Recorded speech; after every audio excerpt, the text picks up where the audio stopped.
Assalamualaikum warahmatullahi wabarakatuh. Ilmuwan atom dunia pada hari Selasa 24 Januari 2023 mengatur jam kiamat tahun 2023 maju 10 detik dibanding 3 tahun belakang. Mereka memindahkan waktu menjadi 90 detik menuju tengah malam.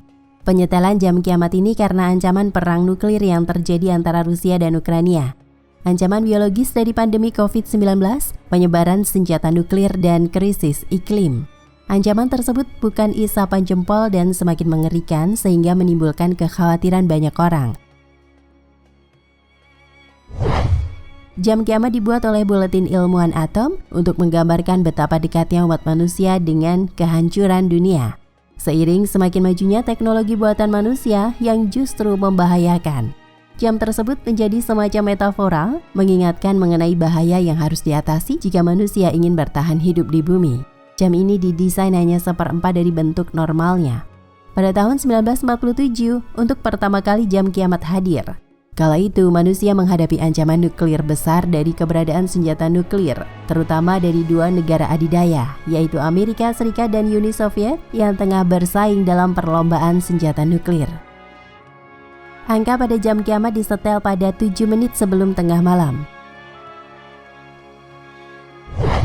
Kemudian jam kiamat berubah menjadi 3 menit menuju tengah malam pada tahun 1953. Sejak dibuat hingga tahun ini, jam kiamat telah berputar sebanyak 25 kali dengan waktu menit yang berubah-ubah. Uniknya, pergerakan jarum jam kiamat bukan hanya mendekati tengah malam, namun juga menjauhi. Waktu terjauh yang pernah dimiliki jam ini adalah 17 menit menuju tengah malam. Hal itu terjadi pada tahun 1991 yang bergerak mundur dari menit 10 pada tahun 1990. Alasannya saat itu dunia berubah secara fundamental ke arah lebih positif. Salah satu peristiwa yang menjadi pemicu adalah penarikan ribuan senjata taktis yang diumumkan oleh Presiden Amerika Serikat saat itu, George Bush. Disusul dengan pernyataan Presiden Uni Soviet Mikhail Gorbachev bahwa negaranya akan menangguhkan uji coba nuklir. Jam kiamat diakui tidak dimaksudkan sebagai ancaman nyata untuk bumi. Buletin menjelaskan alat ini hanya untuk memicu percakapan dan mendorong keterlibatan publik dalam topik ilmiah seperti perubahan iklim dan perlucutan senjata nuklir. Bentuk fisik jam ini disimpan di University of Chicago, Amerika Serikat. Bagaimana membaca jam kiamat? Tapi apa sebenarnya arti waktu dan gerakan jam ini? Meskipun mudah untuk menafsirkan jam kiamat, yakni sebagai prediksi waktu yang tersisa umat manusia, pada kenyataannya Armageddon sangat sulit untuk diprediksi. Juga tidak banyak gunanya jika niat Anda adalah untuk mencegah hari kiamat datang, ketimbang sekedar memprediksinya. Cara membacanya yang lebih masuk akal adalah bahwa jam kiamat dimaksudkan untuk menunjukkan tingkat resiko yang dihadapi umat manusia saat ini. Beberapa ilmuwan telah mencoba pendekatan ini. Pada tahun 2003, Martin Rees, ahli kosmologi dan astronomi kerajaan Inggris, mengemukakan pendapatnya. Saya pikir kemungkinan 50-50, apakah peradaban kita di bumi saat ini akan bertahan hingga akhir abad ini. Dia tidak sendiri, basis data penilaian resiko serupa yang disusun oleh seorang peneliti di Universitas Oxford, saat ini berisi lebih dari 100 prediksi oleh berbagai ilmuwan dan filsuf yang mempelajari masalah eksistensial. Akan tetapi peneliti jam kiamat menafsirkan pergerakan jarumnya dengan agak berbeda. Jam ini tidak bertujuan untuk memberitahu kita seberapa besar resiko yang dihadapi umat manusia, tetapi seberapa baik kita merespon resiko itu. Misalnya, pada tahun 1962, ketika krisis misil Kuba secara umum disepakati sebagai peristiwa terdekat di dunia dengan perang nuklir, tetapi kemunculannya sama sekali tidak menggerakkan jarum jam kiamat. Di sisi lain, Traktat Pelarangan Uji Coba Nuklir Parsial tahun 1963 justru membuat jarum jam kiamat bergeser mundur dari tengah malam selama 50 menit penuh. Dan ini masuk akal. Peristiwa-peristiwa seperti ini bukanlah hal yang harus dikhawatirkan.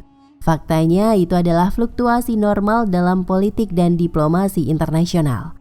Apa yang membuat orang-orang seperti kita harus khawatir adalah pertama-tama, keberadaan senjata yang dapat digunakan oleh para pemimpin dalam krisis seperti itu.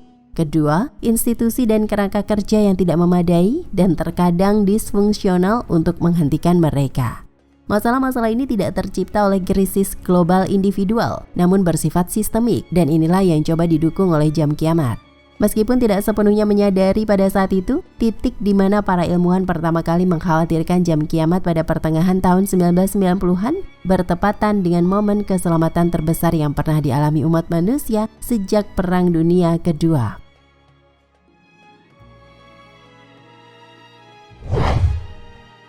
Pada tahun 1987 hingga 1991, jarum jam kiamat mundur sebanyak 14 menit yang mencengangkan. Sebab ketegangan perang dingin yang menurun memungkinkan negara-negara dengan kekuatan besar menyelesaikan serangkaian tindakan internasional yang memberi perlindungan signifikan terhadap ancaman perang nuklir. Yang paling menonjol adalah Traktat Angkatan Nuklir Jarak Menengah 1987 yang melarang semua rudal balistik berbasis darat Rusia dan Amerika Serikat dengan jarak antara 500 dan 5.500 km. Atau 312 hingga 3.416 mil, dan penghapusan 2.692 rudal nuklir dari sistem dan perjanjian strategis pengurangan senjata START pada tahun 1991. Sulit untuk melihat bagaimana hal-hal dapat meningkat secara signifikan tanpa munculnya lebih banyak krisis dan bencana. Namun apa yang kita pelajari dari jam kiamat adalah bahwa kemampuan kita untuk menghadapi krisis semacam itu kemungkinan besar lebih buruk daripada sebelumnya. Sementara itu jam kiamat masih terus berdetak. Dan jika kita tidak bisa memutar balik jarumnya, maka lonceng tengah malam mungkin tidak akan jauh lagi. Wallahu a'lam bishawab.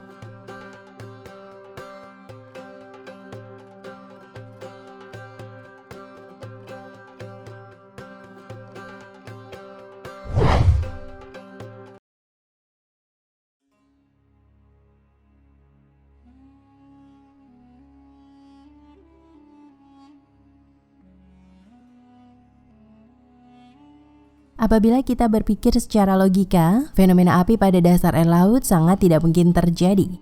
Jika api itu tersiram air, maka pasti akan padam. Faktanya, api dalam laut yang terjadi sejatinya terkelilingi oleh air yang banyak dan tidak mampu untuk dipadamkan.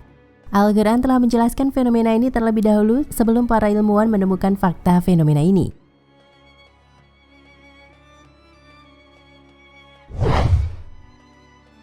Ungkapan Al-Quran pada fenomena api dalam air laut. Fenomena ini telah terungkap dalam Al-Quran yaitu surat At-Tur ayat 6 yang berbunyi, artinya, dan laut yang pada dalam tanahnya ada api. Quran surat At-Tur ayat 6. Dalam tafsir Kemenak Republik Indonesia dijelaskan bahwa dalam ayat ini, Allah bersumpah demi Al-Bahrul Masjur, laut yang di dalamnya ada api, yakni laut yang tertahan dari banjir. Karena jika laut itu terlepas, maka ia akan menenggelamkan semua yang ada pada atas bumi, sehingga hewan dan tumbuh-tumbuhan semuanya akan habis musnah. Maka rusaklah aturan alam dan tidaklah ada hikmah alam ini tercipta. Apa pendapat ulama tentang fenomena api dan air laut? Sebagian dari ulama berpendapat dan menetapkan bahwa lapisan bumi yang keseluruhannya itu seperti semangka dan kulitnya seperti kulit semangka. Itu artinya bahwa perbandingan kulit bumi dan api yaitu terdapat dalam kulitnya, seperti kulit semangka dengan isinya yang dimakan. Oleh sebab itu, sekarang kita sebenarnya berada di atas api yang besar, yakni di laut atau daratan yang sebenarnya berada pada bawah kita, adalah penuh dengan api dan laut, yang telah tertutupi dengan kulit bumi dari segala penjurunya. Menurut jumhur bahwa maksud dalam ayat ini adalah laut bumi. Akan tetapi ada pendapat yang berbeda dalam kata masjur. Salah satu pendapatnya adalah berarti api yang dinyalakan pada hari kiamat seperti dalam Al-Quran, dan apabila lautan dijadikan meluap. Quran surat Al-Infitar ayat 3.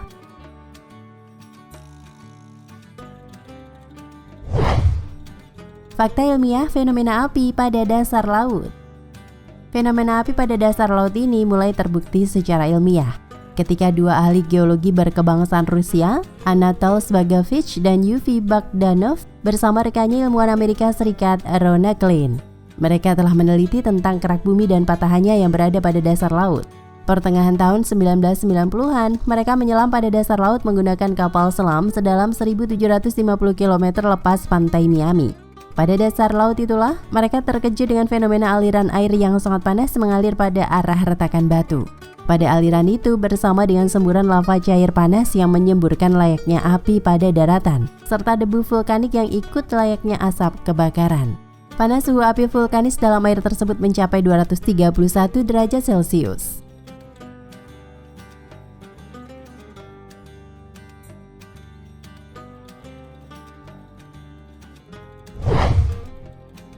Fenomena alam yang terjadi adalah akibat aliran lava vulkanis yang terjadi pada dasar laut seperti halnya gunung api pada daratan.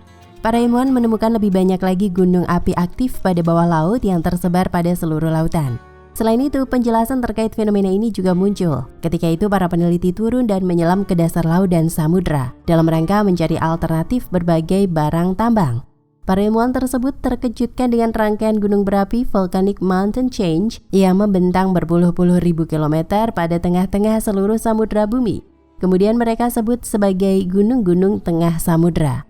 Rangkaian gunung-gunung tengah samudra ini sebagian besar terdiri dari bebatuan berapi atau volcanic rocks yang dapat meledak layaknya ledakan gunung berapi yang dahsyat melalui sebuah jaring retak yang sangat besar.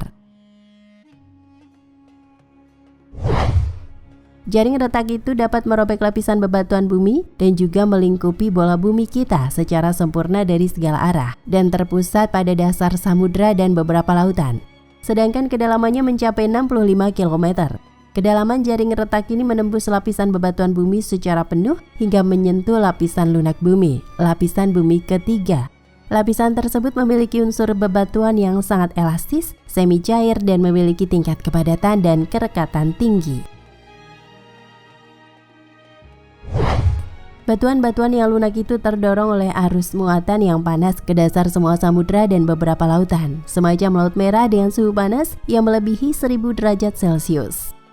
Batuan-batuan elastis itu beratnya mencapai jutaan ton dan bisa mendorong kedua sisi samudra atau laut ke kanan dan ke kiri, yang kemudian hal itu disebut oleh para ilmuwan dengan sebutan fenomena perluasan dasar laut dan samudra. Dengan terus berlangsungnya proses perluasan ini, wilayah-wilayah yang telah terbentuk oleh proses perluasan itu pun penuh dengan magma dan bebatuan yang dapat menimbulkan pendidihan pada dasar samudra dan beberapa dasar laut.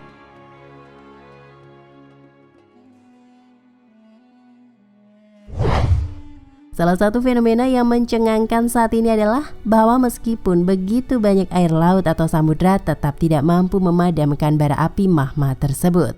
Dan magma yang sangat panas sekalipun tidak mampu untuk memanaskan air laut dan samudra. Keseimbangan dua hal yang berlawanan, air dan api di atas samudra bumi, termasuk di dalamnya samudra Antartika Utara dan Selatan, dan dasar sejumlah lautan seperti Laut Merah. Fenomena retakan pada dasar lautan yang mengeluarkan lava. Lava tersebut menyebabkan air mendidih hingga suhunya lebih dari 1000 derajat Celcius. Meskipun suhu lava tersebut luar biasa tingginya, ia tidak bisa membuat air laut menguap, dan walaupun air laut ini berlimpah ruah, ia tidak bisa memadamkan api. Wallahu a'lam bishawab.